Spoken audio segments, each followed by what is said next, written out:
Hi, hi everyone. It's Lisa the creator, and I'm live today. This is my first live from my computer. Usually I'm live from my phone.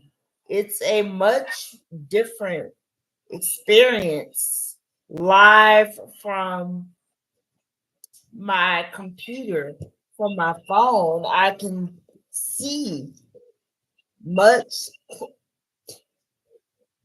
clearly, much more clear from the computer screen. Hello, hello.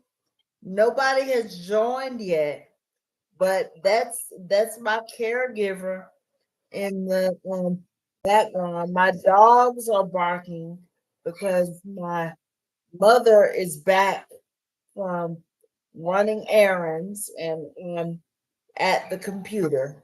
Today's video, the topic is woman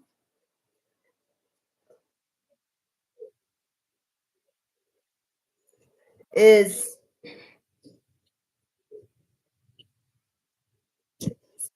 was um woman up or get left behind. And hi, hi, whoever it is that tuned in. Hit the like, hit the like, hit the like. Please tune in and participate. How are you, whoever it is that tuned in? Well, they left, but I appreciate whoever that was. I'm live. All that coming in and out is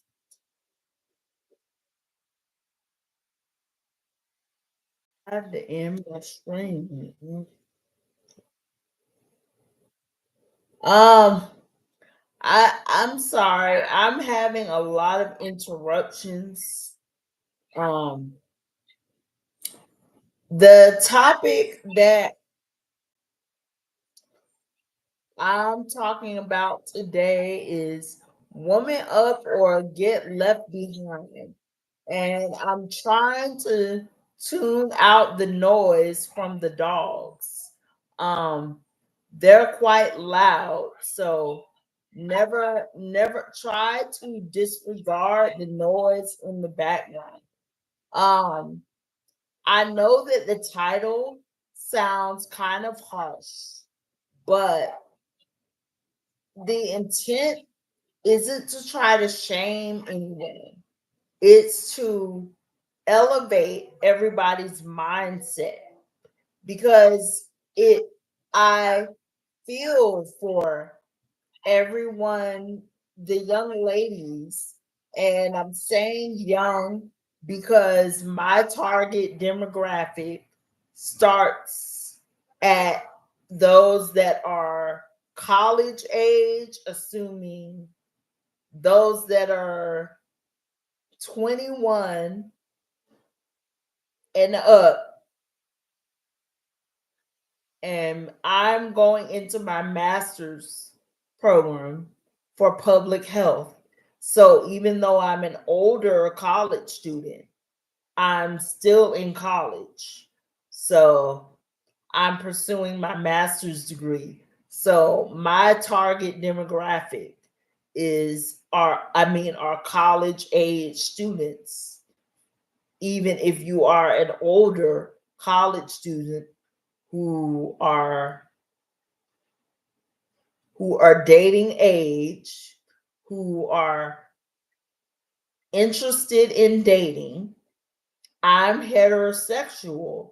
So that's going to be who my advice is geared towards.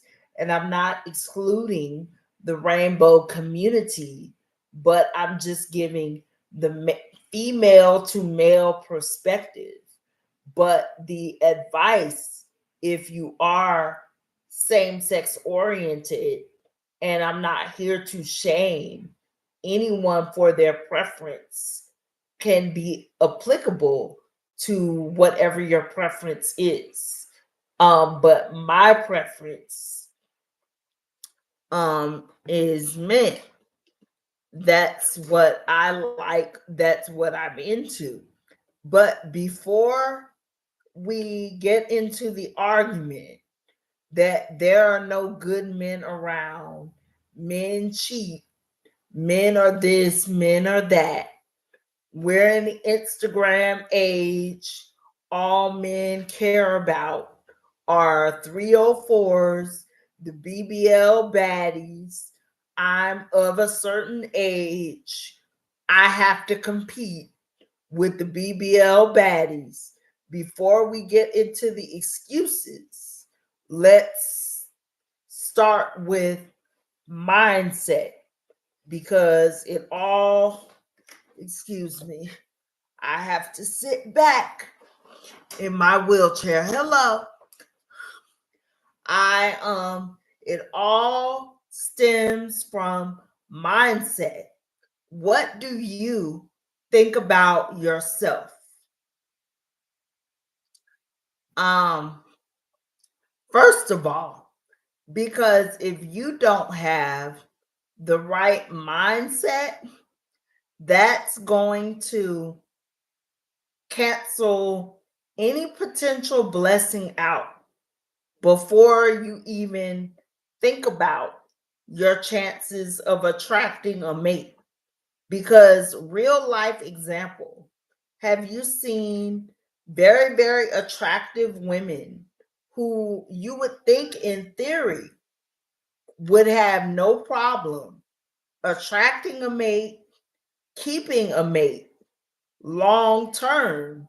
But if you look at their dating history, it wouldn't make sense on paper why they're not able to sustain a relationship. And 9 times out of 10, not playing the blame game here, but we're the truth telling channel and the accountability channel because we have to start with SELF. I mean, SELF first. We can't do anything about what the other person does. We can only deal with right here because people are going to do what they're going to do.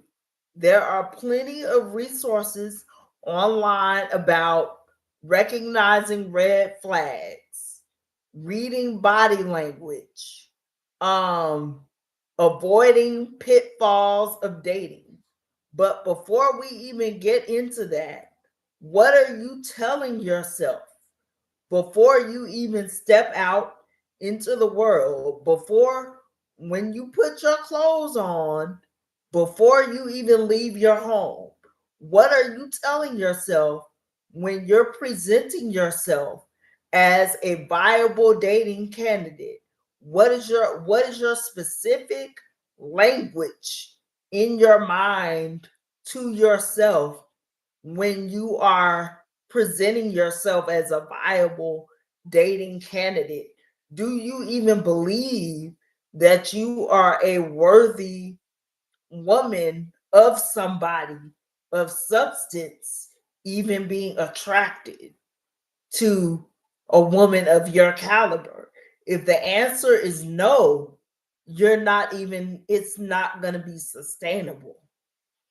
Even if you are a 10 out of 10 in the looks department, because let's just face it, men are visual, but that's not, looks alone are not going to be enough to sustain a man's attention. It will get your foot in the door, but it's not going to be enough to sustain a man's attention. You're going to have motion. You're going to have to be a woman of substance because a man will sleep with a moose. A man will stick his peen in anything. Most men out there are thinking with their peen. Kevin Gates, word to Baton Rouge, Louisiana, where I'm from, are thinking with their peen. Very low vibrational. That's 90% of what millennials and Generation Z, especially if they are very programmed by mainstream media and are heavily social media and mainstream media influenced, are thinking about it, are they're very focused on the metaphysical, which is an aspect of dating, but it's certainly not the end all be all. You have to be attracted to the person that you are interested in. That's a given. It's evolutionary since the beginning of time. But there are key components. Um is Does that person share your core values? For example, if you are a believer, is that person accountable to a higher power? If that's your core belief and that's what you subscribe to, and I'm not saying my subscribers or people that watch me, it's mandatory that you believe that. People have freedom of religion, freedom of belief to subscribe to whatever they believe in. I'm a Christian, but that's not to say if you're an atheist, you're not free to not believe. I'm a believer and my beliefs are not finite. If I run across something and I'm in the pursuit of knowledge that makes more sense to me, I will, but for the time being, that's what my belief system is. I'm not married to anything. It's more about relationship and what makes sense in my personal life and my personal experience with the Lord and Savior that defines my life and what makes sense for me.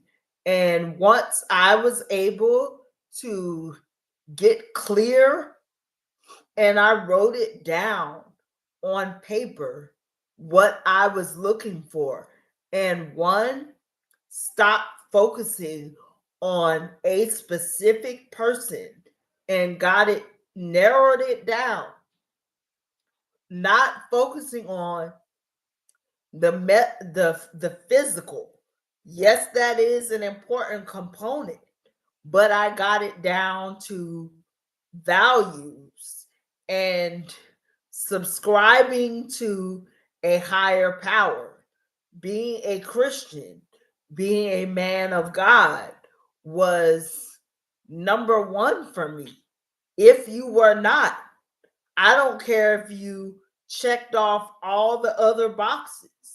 I don't care if you look like ASAP Rocky. I don't care if you were a multi-billionaire. It was a dub for me.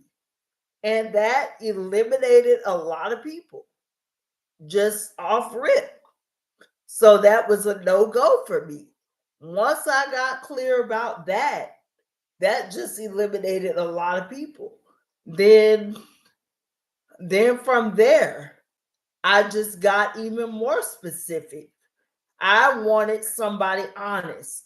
And then I had to determine, what does honest mean to me? Honest means somebody who dates with intention, not somebody who just goes out because they're bored on a Friday night. A lot of people just want women to fill time with, women who are placeholders, women because they are bored and lonely and they don't know how to be by themselves. They have no intention either of progressing anywhere with a relationship, and will tell a woman whatever they want to tell her to get a means to an end which is to sleep with the woman or use whatever resources from the woman. If it is a place to stay, her social connections, whatever it is, connect to that woman. What, it's not always a place to stay. Maybe that woman is very connected in the community and that man knows that, and he will use her as a placeholder because he sees value in her but does not value her. So he will be present him he will be beguiling to her and will use flowery language with that woman with no intention whatsoever of letting it progress. So I made it my business to define honesty. I was saying within a certain amount of time, because I feel that I'm not expecting a man to make declarations of love or declarations of intention on a first date. That's weird, and that is red flag, and usually love bombing. Weird, but a man knows within 3 months, 6 months tops, if he wants anything beyond a relationship with with a woman. If a man is, well, Dell, let's see where it goes. That man is playing a game. He has you on the roster waiting for a better opportunity, or he is just in school working, and you may be his type at the time, but when, best believe, when he has access to a better job, a better community, access to a higher caliber of women, better looking women, women that are more so his type. Not saying you're not his type. Maybe to him, you're a 6.5. But when he reaches a higher income bracket, he may be able to access an 8 or 9. So, why you may be a placeholder now at that time. So, you may be good enough. Who wants to settle for that? So a person will just say, let's see where it goes. And a woman may be so gung ho for a relationship, and she may be so invested in all the time she spent and may feel dating fatigue. So she may have spent the last 5 years just trying to find a man who likes her, and she's just satisfied with the bare minimum. So she's just willing to accept the bare minimum. So it's giving very much Pickmeisha, because we come where we are as a society. I'm not saying where my airbenders and where my subscribers are, because my subscribers and where I'm trying to get the masses are, where I'm trying to shake reality, shake us women into reality, whether you're in your 20s, whether you're in your 30s, 40s above. Forget red pill content. It is not over for you once you've hit 30, once you've hit 35. I am living proof. I'm 37. I'm in a relationship that is marriage bound. You are still somebody's choice. There are still men who want to marry you, procreate with you, and no, I did not force anybody. Yes, it's harder because of the biological clock. Yes, there are biological factors going against me, but do I want to settle? Absolutely not. Do I want to go into baby mama culture? Absolutely not, because that doesn't benefit me. Let's look at statistics just for the Black woman. How does being a baby mama, a single parent, usually usually play out? They usually have lower educational outcomes, typically lower income outcomes.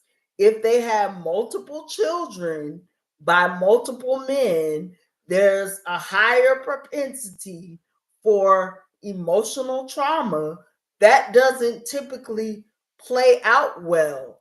So it's better for a woman to wait later in life and be more selective if the opportunity doesn't come around earlier in life. If the opportunity comes around early in life and it's the right person, I'm not saying don't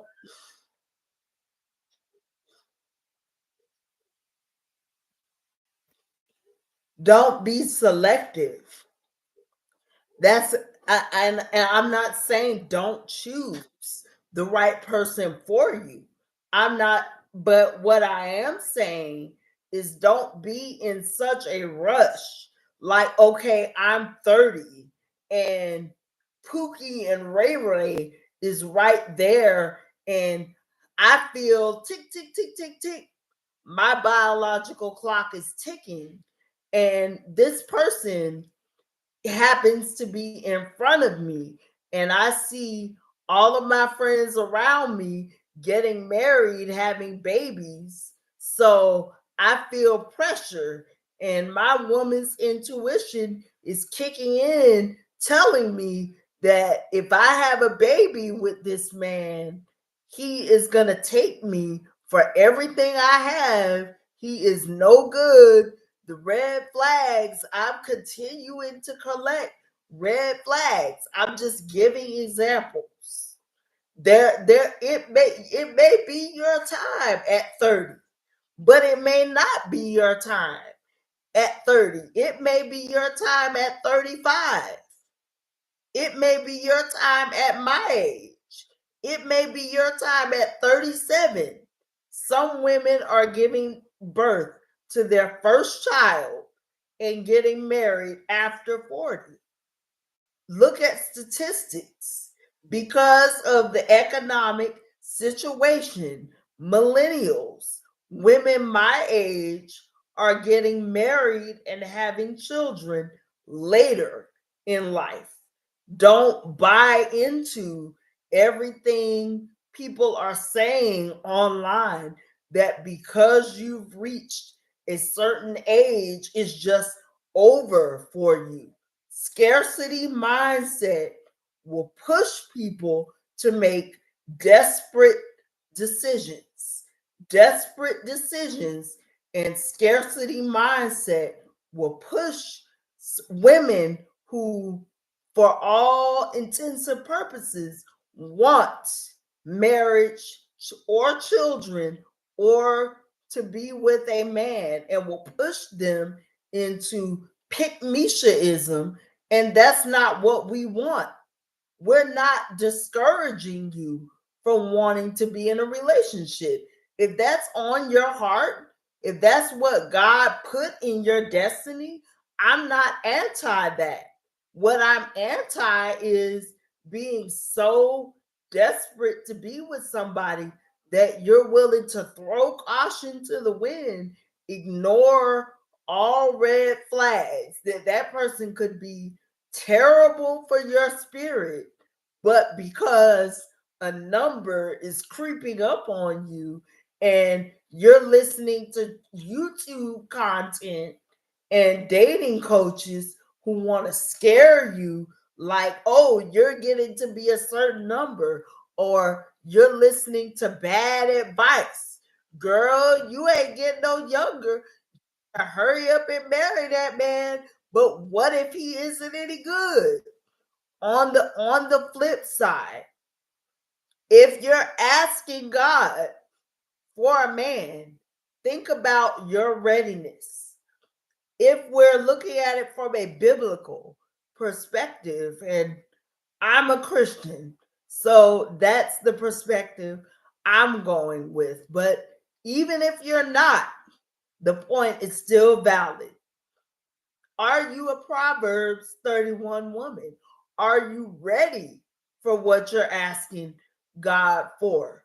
Are you positioning yourself to be a wife? Are you positioning yourself to be a girlfriend? Or are you positioning yourself to be a person used up forever? Are you is the spiritual fragrance that you're giving off when you interact with men is what you're signaling to men, giving off 304ism, or is it giving off I want to could you be unintentionally signaling placeholder or 304, or are you carrying yourself in such a way that lets that man know she is about business? She stands on business. I'm not about to play with her, because men know who to play with. Even if that man, okay, the word narcissist is thrown around a lot. But realistically speaking, NPD, and no, I'm not a licensed therapist or psychiatrist, but it does exist. But anyway, you don't have to be a rocket scientist, and we all fall on the spectrum. We all have narcissistic tendencies. It's just about where on the spectrum you fall. But anyway, it's just a fact. But anyway, there are people who are narcissists, narcissistic tendencies, and being narcissists are two different things. But anyway, narcissists and or toxic people, in this case, toxic men, know who to select. Like sharks, they can smell blood. So they can smell a woman who is desperate for a relationship. They can smell a woman who has no boundaries. A narcissist's perfect supply is a woman with no boundaries. Hear that very well. A narcissist's perfect supply is a woman with no boundaries. You want to be, you have, or it's nobody is narcissist proof, but you want to have the highest chance of being of repelling narcissists.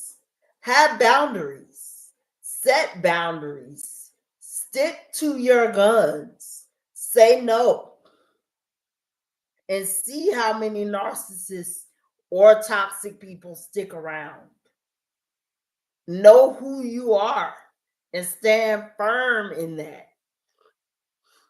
When you see a red flag, that should be a run. Don't walk. You don't pause and think about it and be like, oh, well, I'm just going to be like Pollyanna, innocently frolicking through the woods, picking up flowers on the way to grandma's house, delivering cookies. No, we're not in a Disney fairy tale. We live in the real world. No, we only need one red flag. We don't need two. We don't need three. We don't need four, and so on and so on. The first red flag is enough. It's time to go. One and done. A person lies to you, catch a person in a lie one time, little lies turn into big ones. And then if a person cannot be accountable and there's always an excuse, that is a problem. A person can't own up to mistakes, that is a problem. And if they're beyond a certain age, before the age of 25, the area of your brain responsible for reasoning and emotional growth and development is still growing. So there's a bit of elbow room there. But past 25 and above, psychologically, you are grown. So by that point, if you don't have it, unless you are willing to do some soul searching, go to therapy, do some intense shadow work on your own, chances are you're not going to have it. So if you stick in there and try to be Barbara the Builder and be Pickmeisha and I'm going to be a submissive woman and I'm going to stick in this toxic relationship and hope and pray to Jesus for the best, when the signs and discernment was given to you by the Most High, and by you being a woman, you were born with the most powerful gift, which is discernment, to get out while you have a chance before it even gets to that point. But so many women don't want to start over. So many women don't want to be lonely. And it's understandable. No man is an island.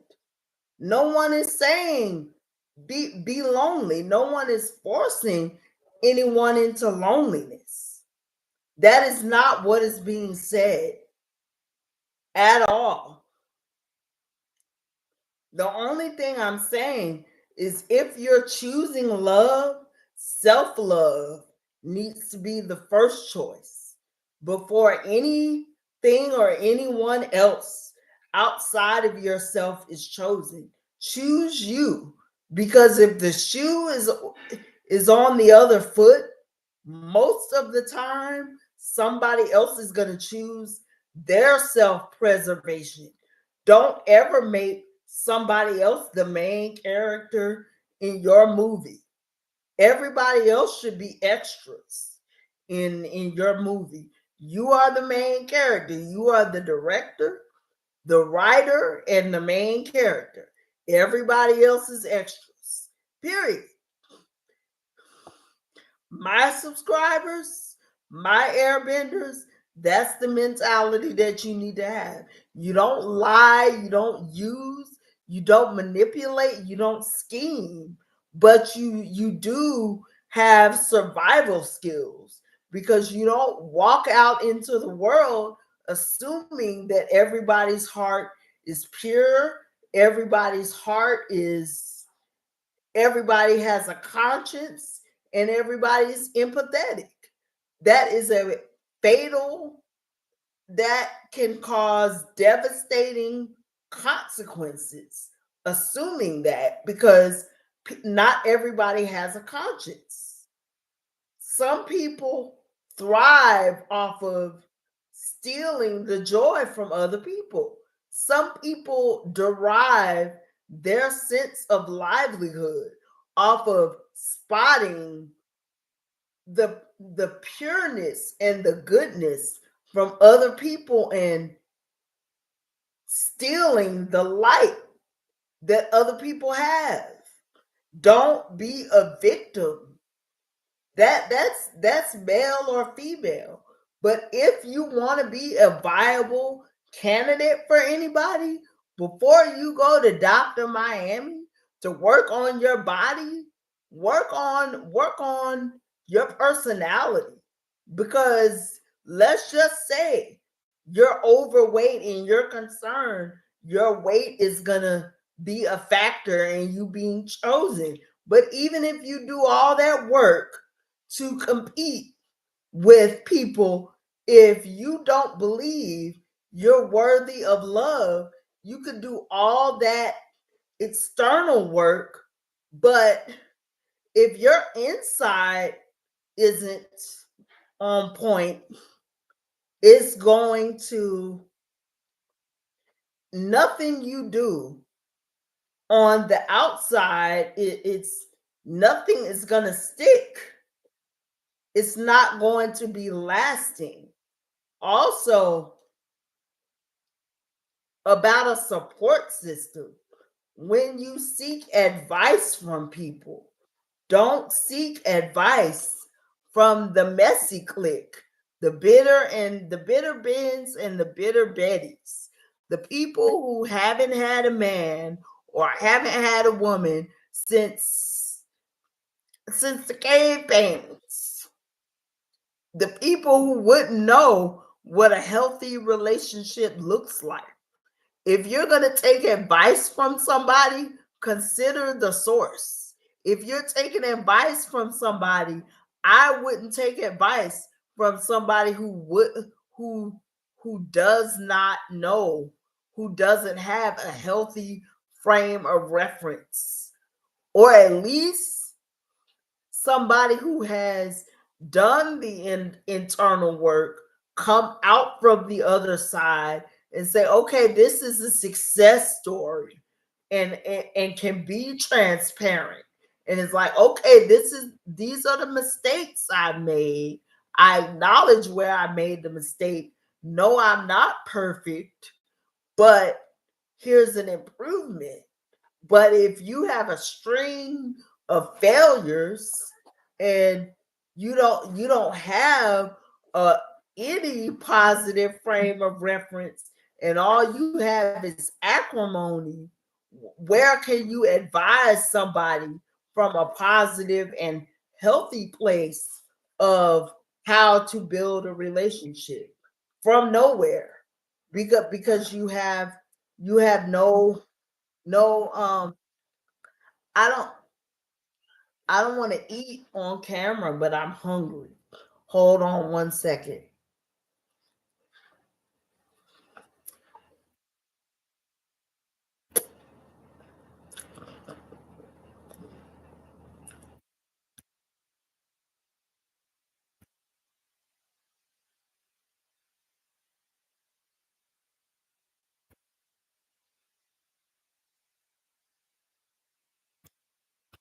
I had to stop because that's poor etiquette to talk with your mouth full.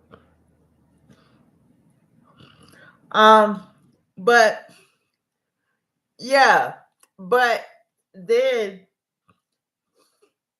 also, have you taken the adequate time, if you have gone through dating fatigue and trauma? Have you sat back and self reflected, not discounting the other person's role in the demise of the relationship? Have you done your internal work to ask yourself, what what could I have picked up on about my choices in these partners? What can I do differently? What type of people, places, and things can I avoid to lower the likelihood of me running into these types of people? And that's not blaming anybody. If there was an abuse situation, that's not caping, excuse me, for an abuser, because abuse of any kind is never okay. But I'm just talking about the basic red flags, like a person, a man, in this case, we're referencing heterosexual relationships because I'm heterosexual, so I can't speak for the LGBTQ plus community because I'm not a part of it. So therefore, I can't speak or reference something I'm not a part of. So if a man is not returning your phone calls within a timely manner and you are someone who values communication and that's been a pattern for you for the past 3 4 5 relationships, that's something you need to start examining at relationship number 5.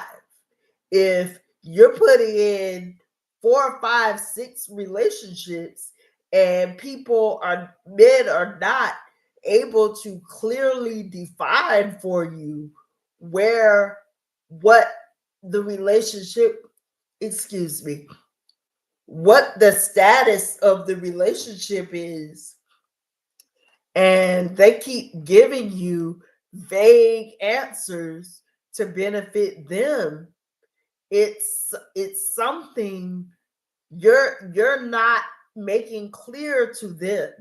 You never force your energy. You can just politely, I mean, have a conversation gracefully after a reasonable amount of time. You can just have general ask questions, like philosophical questions. Like, I was watching something or reading an article. What do you think about long-term relationships? What's your philosophy on it? Not like demanding, like I want a long-term relationship. And from there, you can read a person's body language. And if they seem like they're uncomfortable at the mere suggestion of of something long term, that lets you know right there. That's a dead giveaway.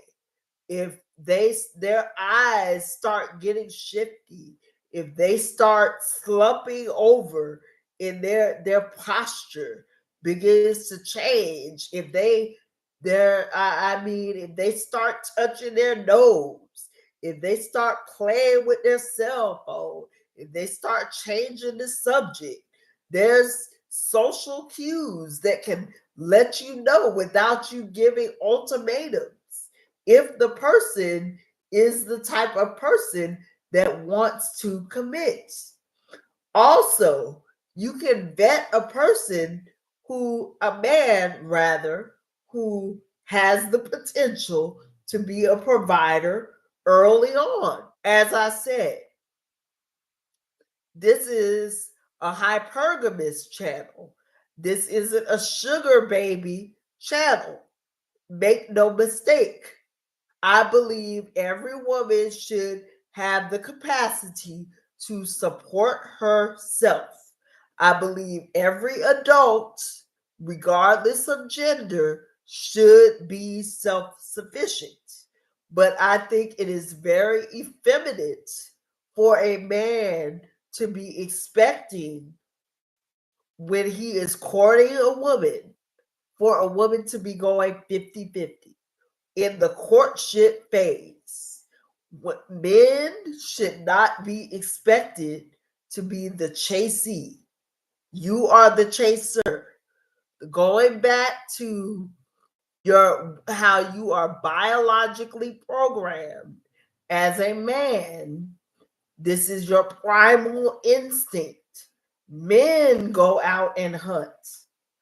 Women are the hunted.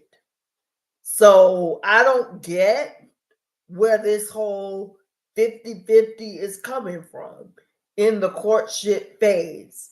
That is weird, big baddie energy behavior. Nobody is talking about luxury vacations, shoes, clothing, jewelry, all of that. A woman should be able to pay for her own upkeep. That's optional for a boyfriend. A spouse, now that's an individual couple decision. if a spouse a spouse should want to make his spouse happy.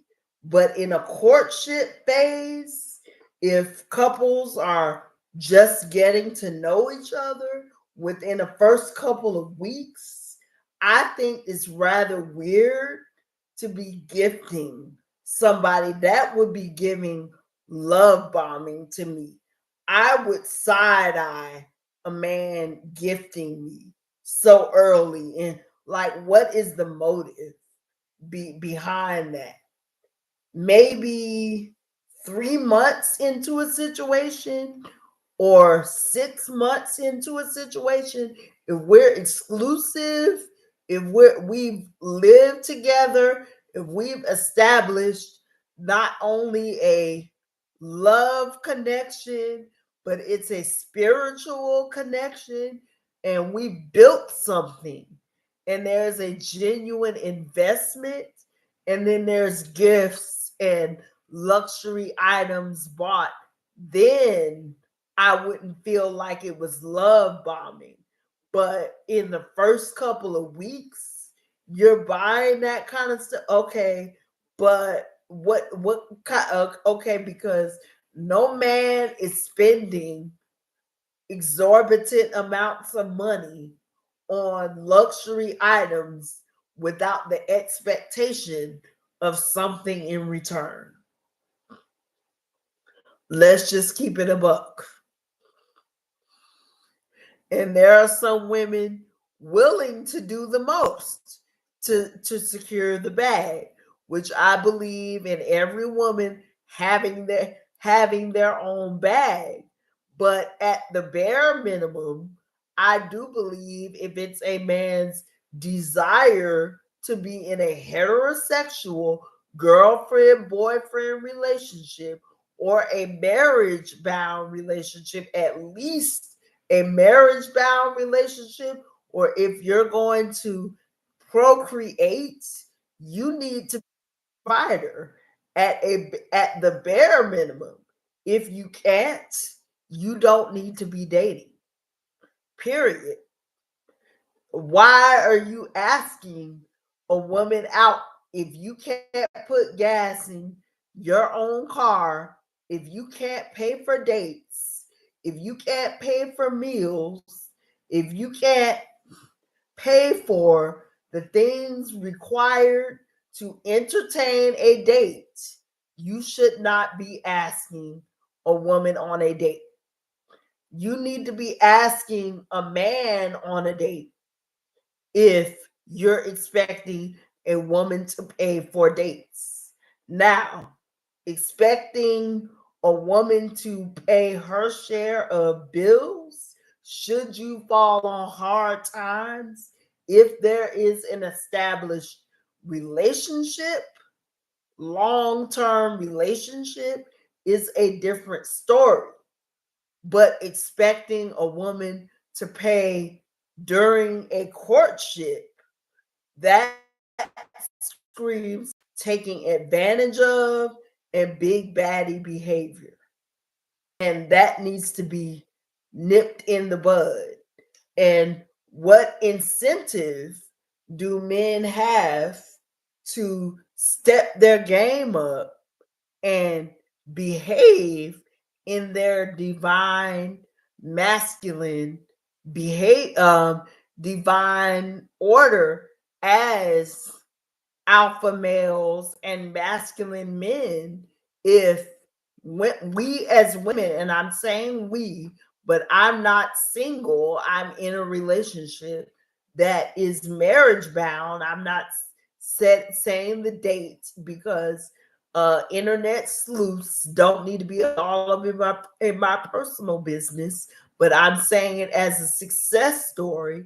But what incentive would a man have to motivate him to behave in a masculine way if we as women didn't command the type of energy that says to a man, I'm not a Pickmeisha. I'm not allowing you to occupy my space if you cannot behave in a masculine way. If you are not masculine, if you are not a provider, I don't want anything to do with you. No, we can be friends. I don't have to be ugly towards you, but you are not date material. You are not marriage material. That doesn't mean I have to be disrespectful. That doesn't mean I have to degrade you, devalue you, demoralize you, but that means you are not a meets. Isn't going to be his Ruth. Period. No love lost. Why are we still arguing about 50-50 on the internet? If women have definitively decided they want providers, deal with providers only. And if men, well, in that case, Dusties and Pookies and Ray Rays decide that they don't want to be providers, deal with Barbara the Builders or deal with Pickmeishas exclusively. But don't expect women that want providers to tolerate and accommodate men that don't want to operate in their divine masculine, because it's outside of a man's natural masculinity to protect and provide. And with that, I'm just going to end the video. And this is not exclusively a hypergamous channel, but I give practical advice, and I give it in a tough love manner to motivate and inspire and hopefully um allow for people, male and female, to have the best outcome for themselves. It's not to hurt, embarrass, or try to try to shame anybody. But this isn't the struggle love channel. It isn't the Pickmeisha channel. And it comes down to a fundamental question. Do you want to, if you are single, and by single I mean, are you in a rut in dating? Are you frustrated with your dating options? And if so, do you want to sit on your couch day after day with your homegirls and complain about the options out there? Or do you want to change your environment, the type of men you entertain, cut it off right then and there when you see that the qualities of the men you are dealing with just plain don't align with what you're going for? If your values are with somebody, just as an example, I'm sorry, I admit I said I was going to end it, but then I had some other thoughts. I'm sorry, more things came to me. I had some more to say. Um, if you are an ambitious person and the guy may be nice, but he lacks internal drive. This is not necessarily a Pickmeisha example, but this is a Barbara the Builder example. This is a lady who, she may have a going on. She may have an entrepreneurial spirit. She may be a small business owner, or she may be a CEO at a company somewhere, or she may be, you know, uh, uh, a sole proprietor. But she feels with love she can motivate the person that's sitting on the couch playing with his PS4 into whatever she's into. If it's not inherently in that man to have an ambitious spirit, you can't put that in a man, and he will grow to resent you for that. And it's also an old saying or adage, or I believe it is, be careful who you build your foundation with. Because he will finish it with somebody else.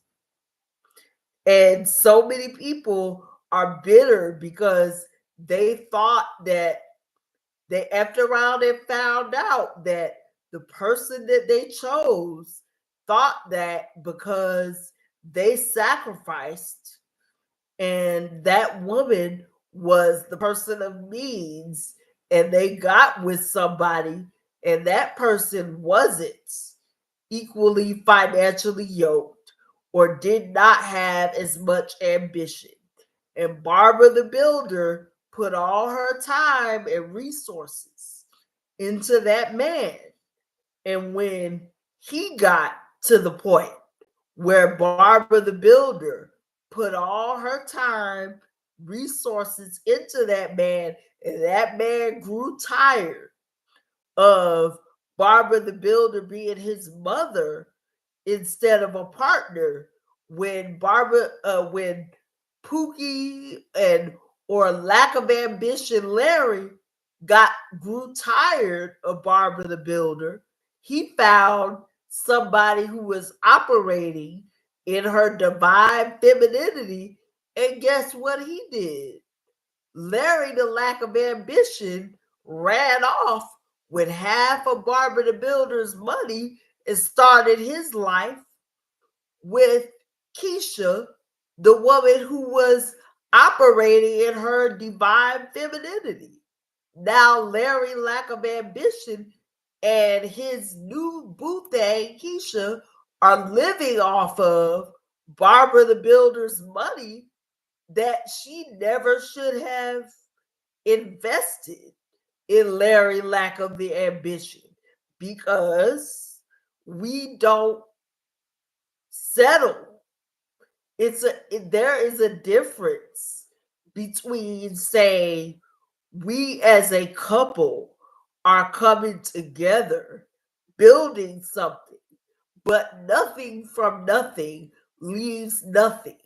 If a person is coming into a marriage with absolutely nothing, and you're meeting a person who has nothing, and they have no desire to go anywhere, and that person sees you as the cash cow, what makes you think at the first sign of an opportunity to do better, or when he sees you leveling up and he can't keep up with your lifestyle, or he becomes jealous or thinks you're sleeping with somebody, a coworker, he's not going to sneak and be off enjoying the fruits of your labor?